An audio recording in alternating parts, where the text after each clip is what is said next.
आज अपन 5 मुख्य कारणों के बारे में बात करेंगे जिनकी वजह से नी रिप्लेसमेंट सर्जरी फेल हो सकती है। यानी जो सर्जरी 20-25 साल 30 साल चल सकती थी वो सर्जरी हो सकता है 2 साल 3 साल 5 साल में खराब हो जाए। सबसे कॉमन है इन्फेक्शन एक बहुत बड़ा कारण है। पुअर इम्प्लांट सिलेक्शन, पेशेंट्स की एज के अकॉर्डिंग, एक्टिविटी के अकॉर्डिंग, एक्सरसाइज। यानी अगर आपने सर्जरी के बाद में एक्सरसाइज अच्छे से नहीं की, अगर आपको ऑस्टियोपोरोसिस बहुत ज़्यादा है, आपकी हड्डियां बहुत कमज़ोर हैं, आपको ऐसी दिक्कतें अगर हैं,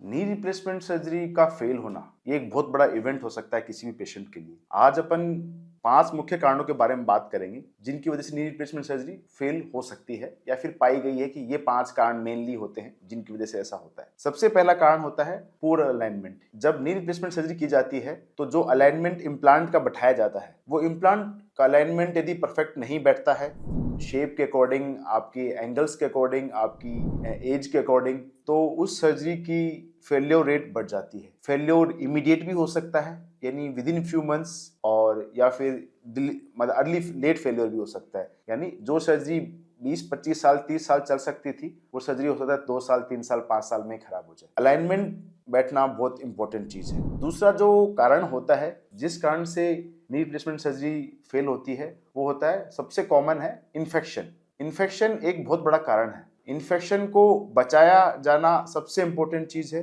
अगर ये हो गया है तो उसको अर्ली डायग्नोसिस, अर्ली ट्रीटमेंट बहुत सीरियस तरीके से लेना एक बहुत बड़ा फैक्टर होता है। जो भी कारण जिनसे इन्फेक्शन बढ़ता है उन सब चीजों को अपन को ध्यान में रखना होता है। किस किस कारण से इन्फेक्शन बढ़ सकता है और अपन उनसे कैसे बच सकते हैं। इसके अंदर बॉडी के अंदर अपना जनरल हाइजीन का बहुत इंपॉर्टेंट रोल रहता है।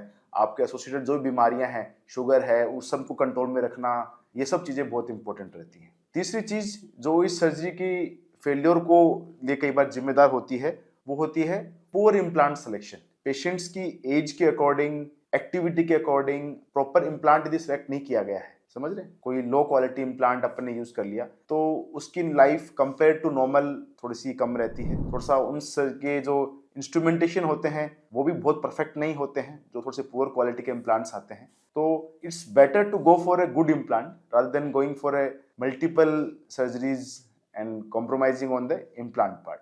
फोर्थ पॉइंट जो बहुत इंपॉर्टेंट रहता है वो होती है एक्सरसाइज। यानी अगर आपने सर्जरी के बाद में एक्सरसाइज अच्छे से नहीं की और उस प्रॉपर रूटीन को फॉलो नहीं किया, एक्सरसाइज से मीनिंग सिर्फ ये नहीं है कि आपने खूब सारी एक्सरसाइज कर ली, सही एक्सरसाइज करना बहुत इंपॉर्टेंट होता है। साथ में प्रिकॉशंस जो बताए गए हैं उनको रखना बहुत इंपॉर्टेंट होता है। आपको कहा गया है कि ये एक्टिविटी नहीं करनी है, वो नहीं करनी है, तो वो एक बहुत बड़ा इंपॉर्टेंट प्रोटोकॉल होता है जो आपको फॉलो करना चाहिए। तो अगर आप वो नहीं करते हैं तो भी आपकी सर्जरी की फेल होने के चांसेस बढ़ जाते हैं। फेल होने का मीनिंग यहाँ पर यह है कि आपकी एक्सपेक्टेशन जो सर्जरी से होती है अगर वो मीट नहीं हो पा रही है तो उसको एक फेल्योर ही माना जाता है उस सर्जरी को। समझ रहे हैं, सर्जरी का सक्सेस आपकी सेटिस्फेक्शन पर डिपेंड करता है। पांचवा पॉइंट जो बहुत इंपॉर्टेंट रहता है वो होता है आपकी जनरलाइज्ड बोन हेल्थ या बॉडी हेल्थ। मतलब अगर आपको ऑस्टियोपोरोसिस बहुत ज्यादा है, आपकी हड्डियां बहुत कमजोर हैं, आपको ऐसी दिक्कतें अगर हैं, तो ये चीजें आपकी इम्प्लांट की जो आपके बोन के ऊपर अटैचमेंट है उन सबको हैम्पर करती हैं। आपको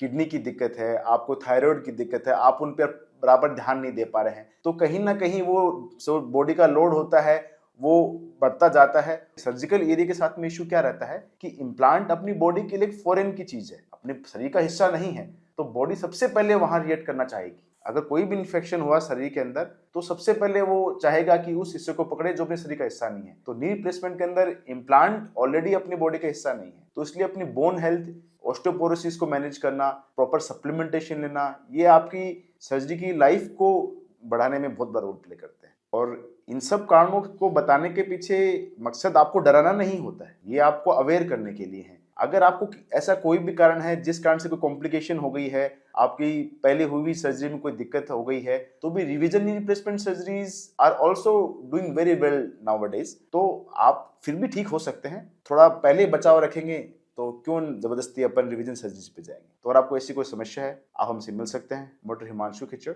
थैंक यू सो मच।